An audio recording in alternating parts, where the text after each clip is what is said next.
Hello and welcome again to the Writer Review. This is Eric Writer, and this week we're going to be taking a look back at the 2004 climate sci-fi disaster movie titled The Day After Tomorrow.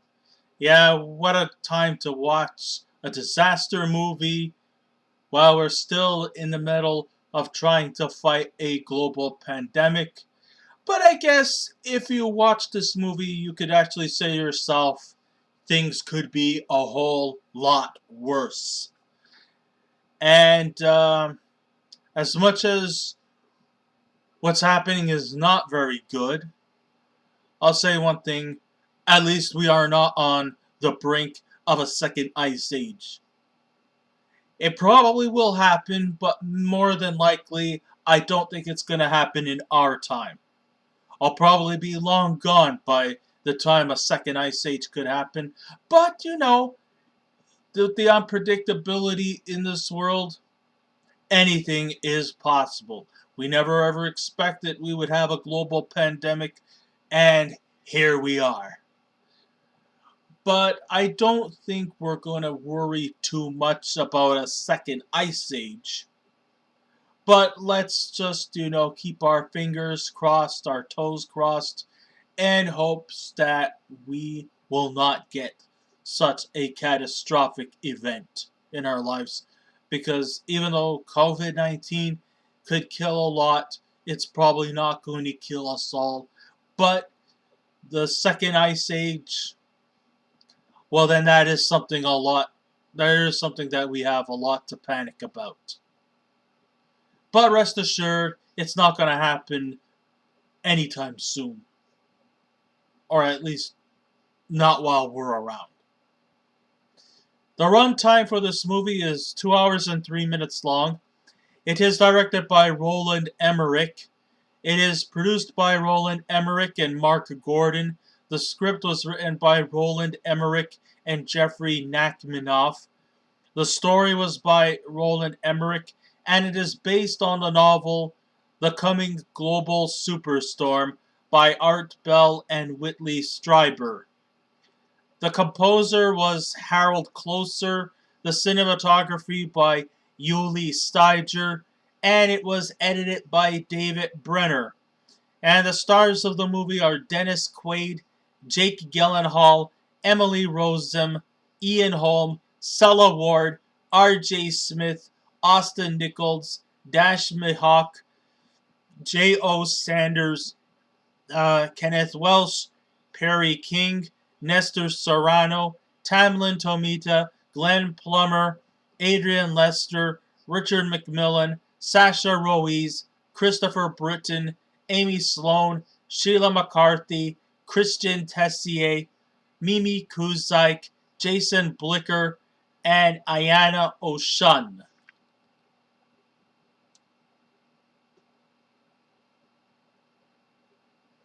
Though the visuals in the storytelling were definitely way out of this world, the actual elements of plot, science, logic, script, and performances of The Day After Tomorrow were very questionable.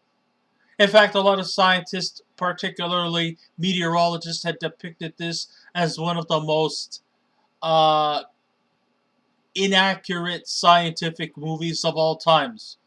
But because this was seen as pretty much a guilty pleasure to them, they still gave it a lot of praise, which I actually find to actually agree with them. Yes, there was not really much of a plot except for natural disasters are taking part in North America, big massive tsunamis, giant tidal waves crashing through Hollywood. Even as far as countries like in the Orient, there's these big giant shards of glass about the size of not even golf balls, I would say more like medicine balls, come crashing down. They're killing people. Big massive tidal waves, all kinds of natural disasters are hitting the globe. And to top all of that off, most of North America, pretty much almost all of North America, is in a perpetual winter wonderland. The idea of having a possible second ice age in the greater tomorrow is quite visually chilling, and the action sequences and set pieces are all in place. They get into the story, and never once does it hold anything back. Now, even though a lot of the a lot of the theories and a lot of the stuff that you see in this movie may not necessarily be accurate in terms of where our Earth is headed towards, but it still does raise questions, and it still captures you in one unexpected turn after another. Yes, natural disasters do happen around this globe. I mean, we've had floods, we've had tsunamis, we've had tidal waves. You know, we've had a lot of climate concerns and environmental issues, but that has been something that has been universal since the world's been turning. We've had a lot of shifts. The question we need to know is, would we be ready for another shift into the Earth's oasis?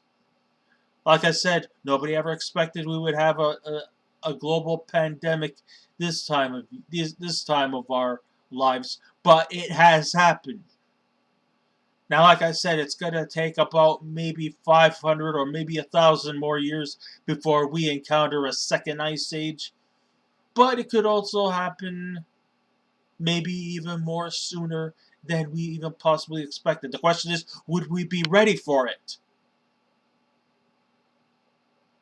That is also a question that is of really high importance. And even though when you walk into a disaster movie, you don't expect to see dialogue that will rival Shakespeare or Hemingway, no, this movie isn't based off of that, even though sometimes some of these high esteemed scientists and experts in a certain respective field, particularly meteorology or climatology or seismology, or I don't know what type of scientists study earthquakes and tsunamis. Well, sure, they might probably tempt you and impress you with their techno their techno highfalutin jargon bullshit. But in the end, this is a movie that does not have the same levels in the annals of great of literary greats like Shakespeare or Hemingway. In fact, the dialogue has enough corn to build a scarecrow. That's just how corny the dialogue is. And sometimes it might even lapse into laughable territory, even though it's not really intended to be funny. And the characters definitely take their their road with them very, very seriously, as if the fans, the audience, is expecting them to take them seriously. But to tell you the truth, a lot of the characters make a lot of dumb decisions, and they practically say a lot of dumb, nonsensical stuff. Even the scientists do not agree that this is a movie that's going to necessarily think in terms of accuracy, that we can just have an ice age at the snap of our fingers. Okay? While I'm doing my presentation, it's not likely that we're going to see a big massive flood and a giant tsunami coming over and turning my little town into a winter wonderland. But still, this is a movie that gets you sometimes thinking and prepared just in case a disaster like this will happen. Will we be ready for it?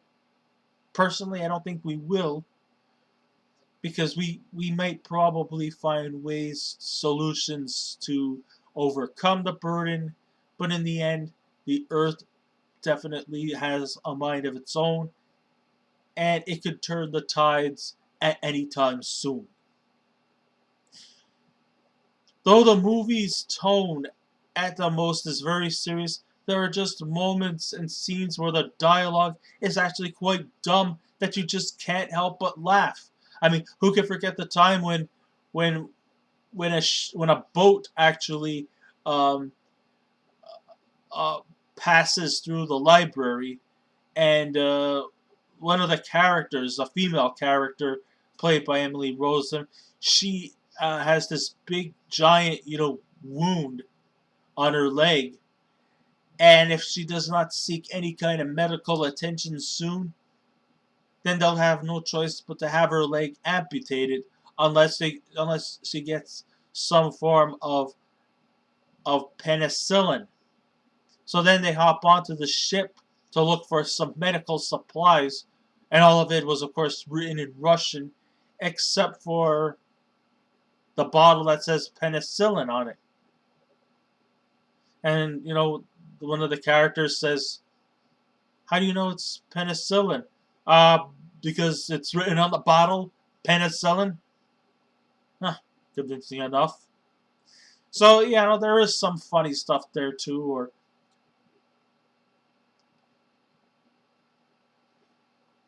You know, like I said, the dialogue in this movie is resting on the borders between pseudo-intellectual and just complete utter nonsense. And you just have to sit back and laugh. The illogical, unintended nonsense will definitely leave you saying to yourself, seriously? Huh. You have a scene where two people are trekking through the frozen waters that divide Manhattan and Staten Island. And while they are walking, they go past the Statue of Liberty, who is now semi-buried in a big blanket of ice and snow. And even though these effects are normally handled lazily by CGI graphics, it is refreshing to see these set pieces look and feel real. But, you just can't help but notice that, of course, with the global ice age, you can't help yourself but CGI computer enhanced wolves are roaming around New York City. Oh, yeah. I mean, at one time, the wolves were all just locked up in cages at the Central Park Zoo.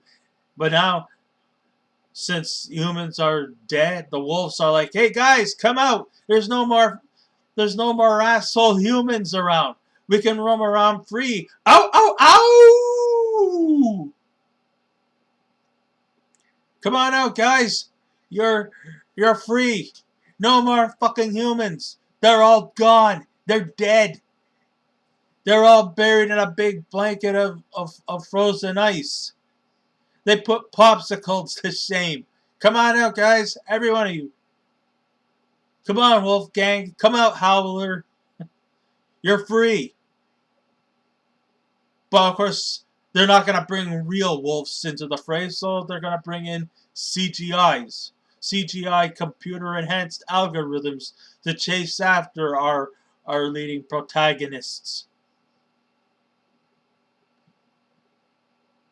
Because hey, we need a little bit of a struggle in order for them to rescue their colleague so that her leg doesn't become amputated or she ends up dying from the effects just in case it gets into her lungs and, you know, worst case scenarios. But it's just that there's a lot of surrealist things that are here. And even though the CGI is quite obvious and quite cheesy at best, I gotta admit, the set pieces do look and feel real. Even though even though the movie is basically just about a guy, a paleoclimatologist who predicted that, a second ice age is on the way, and then he makes it his trek to go across from Washington, D.C. to New York City to rescue his son, which could probably take about something like 5 to 6 days, maybe even a week. While he and his friends are, while he, his colleagues, his friends, are all like all trapped in a library in Manhattan, and the only way they could protect themselves is to build a big fire, even going as far as to rip pages from books and throw them in, and even breaking apart some furniture just to throw it in the fire just so that they could keep warm. Because obviously electricity is gone. There's nothing else that could keep them warm. And if rescuing does not come soon, well, they could all die.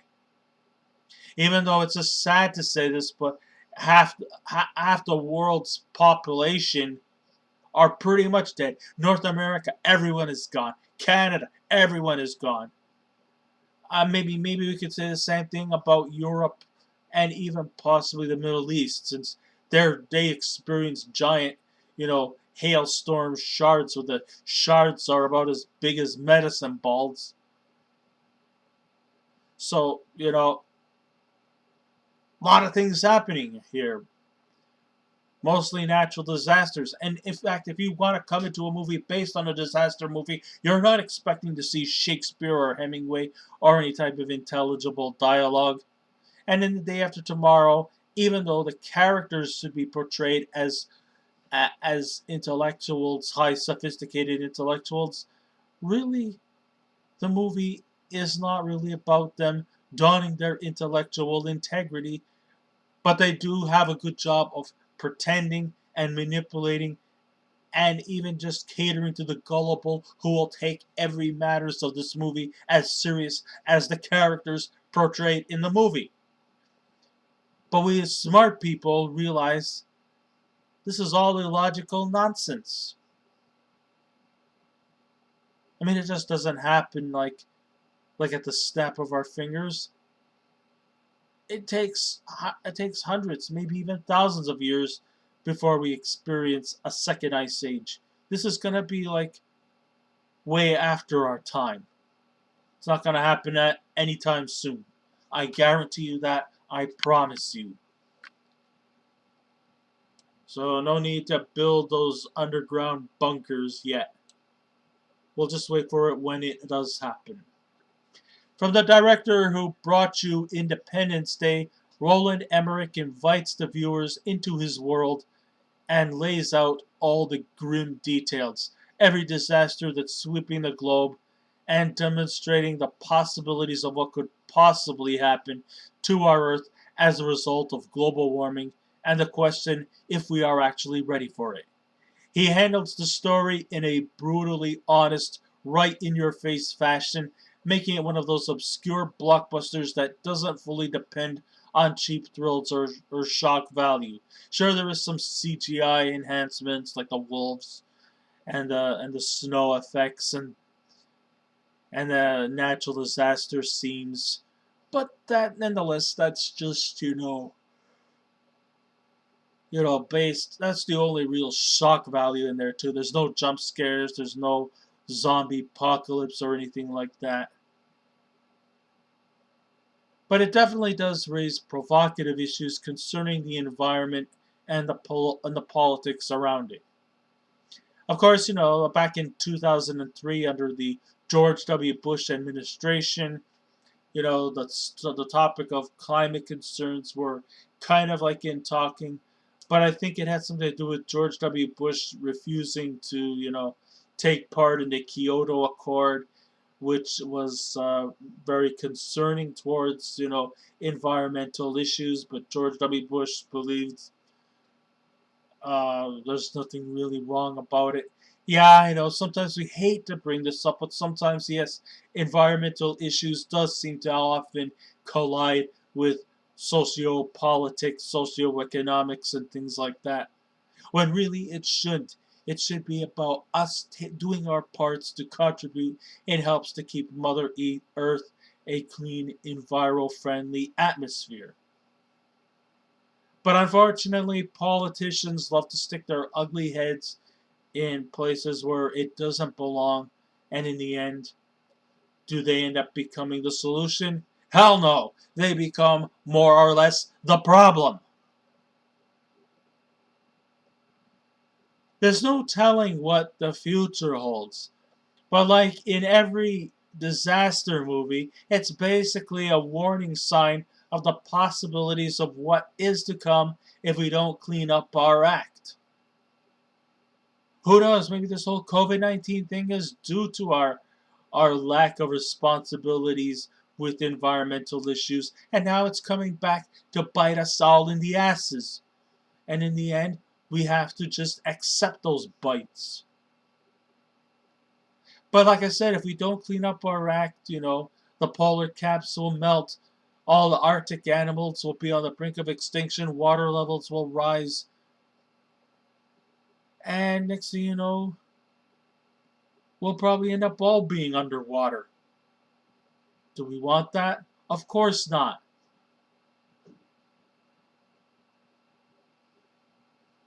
Even though this is a lot, very much over the top, I still think there's a lot of provocative issues that the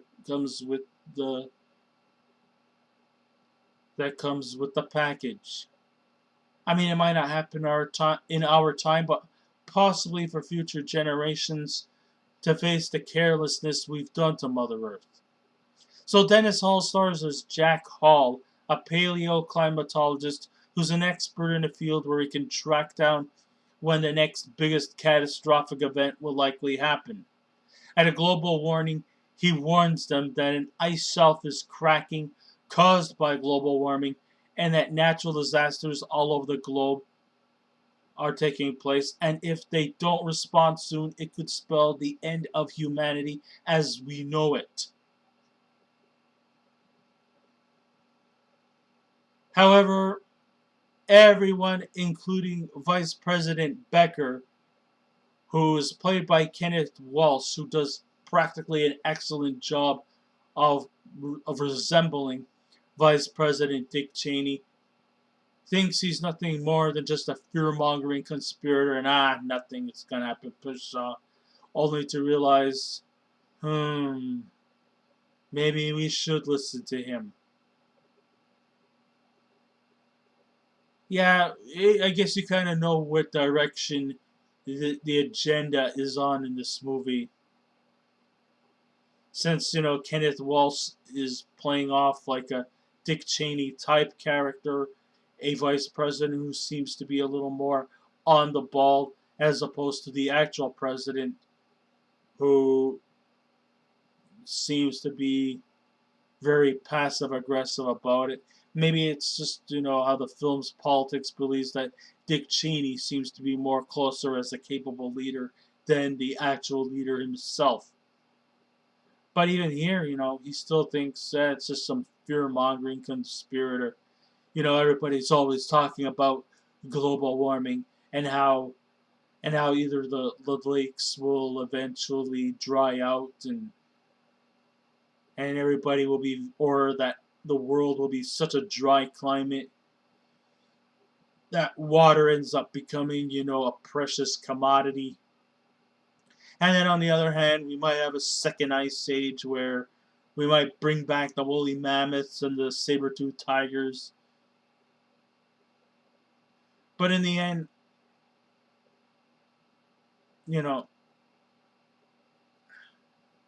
Kenneth Walsh and Dick Cheney was always, in my opinion, a much more stronger leader than actually the leader himself. And I think that's what this movie is dealing with. I mean, I know George W. Bush was not one of the best presidents out there. In fact, he was pretty much one of the worst. But then, Dick Cheney seemed to be more with it than George W. Bush. So we can easily see which agenda this movie is centering towards.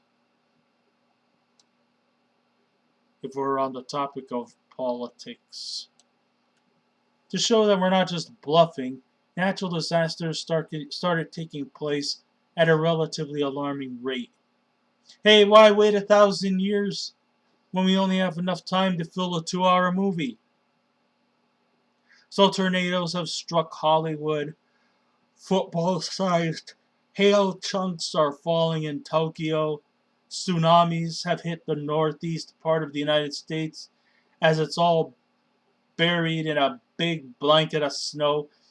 The Day After Tomorrow was one of the largest disaster films since Roland Emmerich's 1996 cult classic Independence Day. My guess is that Emmerich must have had a thing for disaster movies like the ones that was played in the 70s, like Earthquake, Inferno, The Poseidon Adventure, as well as many other ones as well. And although the cataclysmic events that are taking place in this movie is the reason to see this movie, we are left with the idea that there has to be a story placed somewhere while all hell is breaking loose. The main character in the story is Jack trekking through the snow from Washington, D.C. to New York City, where his adolescent son Sam, played by Jake Gyllenhaal, and his friends are trapped at Manhattan's Fifth Avenue Library as the temperatures are falling and the freezing conditions are worsening. But the main weakness as to why The Day After Tomorrow is inferior to Independence Day is that Emmerich makes The Day After Tomorrow more personal and less of a mindless action disaster film. There's no main antagonist in this movie, well, maybe except for the wolves who are chasing after them in order to give penicillin to one of his colleagues.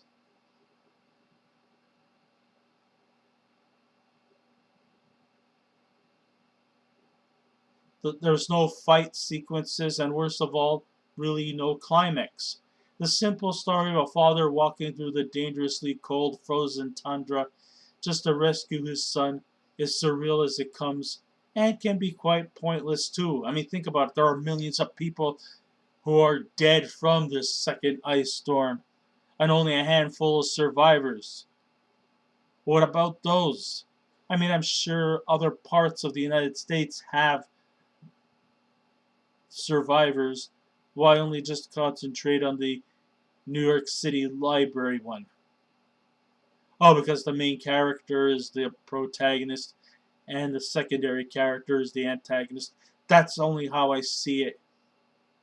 But if you really want some realism, very, very, very few people will actually even survive. Okay, so the simple story of a father walking through dangerously cold, frozen tundra just to rescue his son is as surreal as it comes and quite pointless too. But since they needed to inject the story in some place, we just have to take it like a grain of salt. And although this film is definitely more or less played for mindless entertainment, I'll give credit to Quaid for trying to keep his respected role as serious, like his life depends on it. And in some ways, his character is definitely depending on it, since he's the one who seems to be the expert.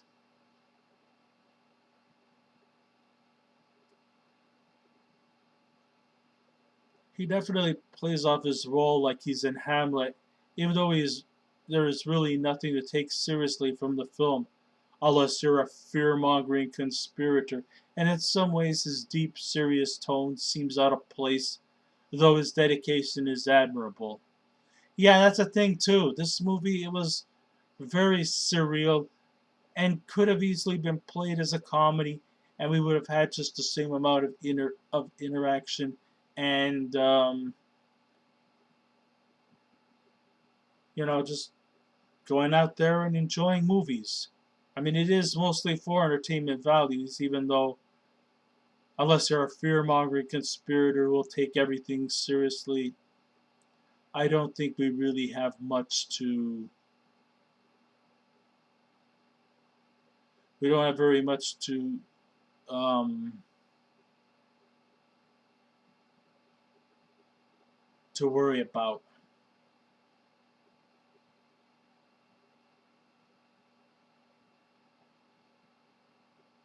Sela Ward, let's see. She has the same level of seriousness in her role as an oncologist, though her role is much smaller and has less weight on her back. It's very obvious that Emmerich didn't want to just have his audience thrilled in this blockbuster film, but to simply hammer in a message relating to the environment and what will happen if we continue messing with it. That's basically what the universal message is in this movie.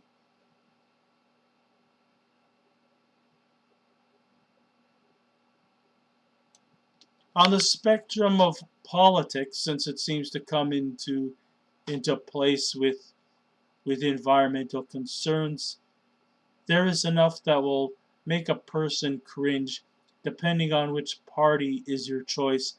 But we can see the bias that Emmerich is slicing here that doesn't need an expert to figure out. In light of the infamous Kyoto Protocol, which governments try to collaborate to reduce the greenhouse gases that are the cause of global warming, Emmerich is clearly shaming the Republicans for not taking the matters seriously.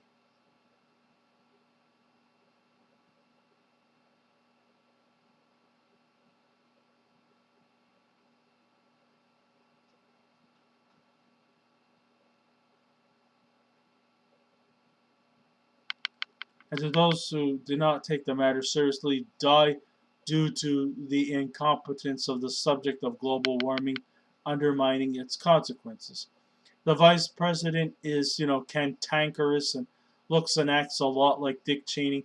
Meanwhile, President Blake, played by Perry King, is portrayed as an unappealing person, unprepared for these moments, and definitely sports a baseball cap, which seems like he depends on his vice president for advice.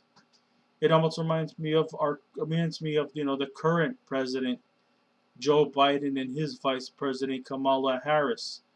I think personally Kamala Harris is basically his voice box.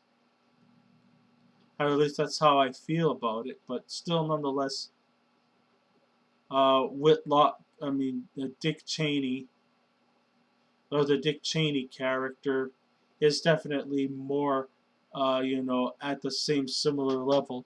While President Blake, he's just, goofy. Sometimes I think that this movie was definitely out of place with these characters since they were definitely played more closer for satire. I mean, that could be fine if this movie was actually based off of satire, but the vice president and the president himself, well, they seem to be sort of a bit out of place in a disaster themed movie. We should have, political leaders that are actually meant to be taken seriously instead of being almost like clowns.